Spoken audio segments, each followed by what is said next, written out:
ములుగు జిల్లా కలెక్టర్ కార్యాలయంలో ఈరోజు మొదటి దశ ఎఫ్ఎల్సి ఈవీఎం కమిషనింగ్ నిర్వహించిన జిల్లా అదనపు కలెక్టర్ రెవెన్యూ డి వేణుగోపాల్ సోమవారం రోజున కలెక్టరేట్లోని ఈవీఎం గోదాంలో ఎమ్మెల్సీ ఎన్నికల ఈవీఎం మొదటి దశ ఎఫ్ఎల్సి కమిషనింగ్ను పరిశీలన చేశారు.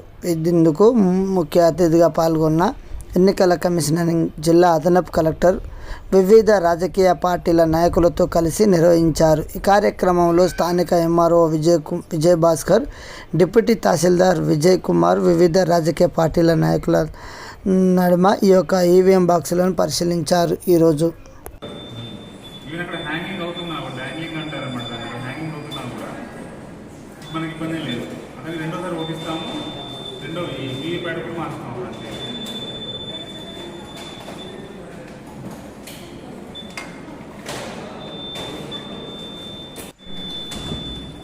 చేసుకోవచ్చు, ఓటింగ్ చేసుకోవచ్చు.